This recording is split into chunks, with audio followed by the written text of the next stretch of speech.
And the thing I want to talk about first is something absolutely horrible, ghastly, that happened in Queensland yesterday. Something I can't get out of my mind, and I suspect a lot of you can't either. Yesterday, Rowan Baxter, a fitness coach and former New Zealand Warriors NRL player, killed his wife, his children, and himself. He was recently estranged from his wife, but he ambushed her car as she was driving their children to school. He set them and the car on fire and then stabbed himself. His wife Hannah was dragged out alive, crying, "He's poured petrol on me," but she couldn't be saved.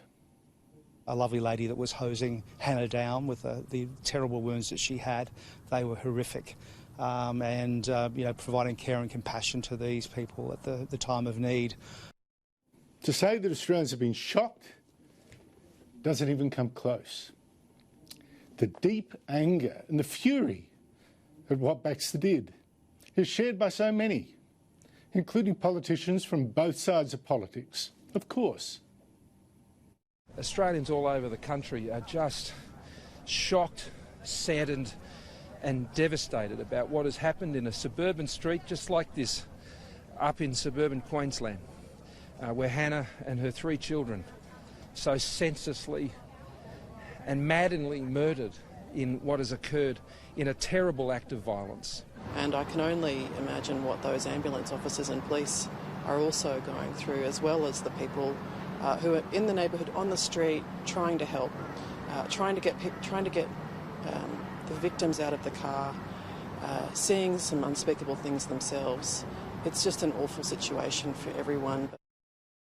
But just saying how despicable this is not enough, and sending our love to the victims' families, as we do, that's not enough either. We've got to ask, I think, also, we've got to ask again, how does such an evil happen?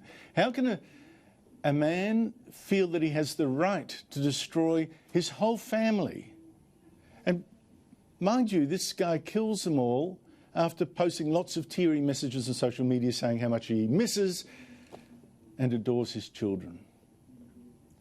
Now, yes, the guilt here lies overwhelmingly with this man, and we don't know all the factors behind this. But I don't think it's too soon to ask, what about our culture? Are we as a community sending messages that may make such guys feel entitled to think of their wives and children as possessions that they can destroy? And that's what I'm going to talk about first with the panel. But let me first put a few facts on the table, partly at least to give us some hope that we can indeed change the culture, make a difference, because we have been changing, although clearly not enough. I'll start first with the bad news.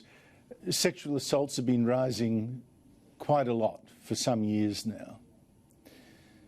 Better news is that the National Homicide Monitoring Program shows that despite today's horrors and yesterday's and so many others that we've read about, our murder rate has steadily dropped over a couple of decades, and that's particularly because there has been a big fall in the murder of intimate partners, wives and girlfriends mostly. So something is changing, and for the better.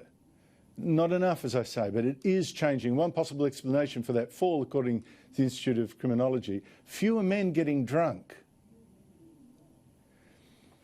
Now, whenever there's a discussion on this, you get a few people, I won't exaggerate the numbers, but a few people saying, don't make this all about men, women also kill, or, men are the most likely to be murdered. Well, don't kid yourself. It is true. That's true, that 2 of every 3 murder victims are men. But who's doing almost all the killing of men and women? It's men. Of every 7 murderers, 6 are men. 6 out of 7 in this country. And now add Rowan Baxter.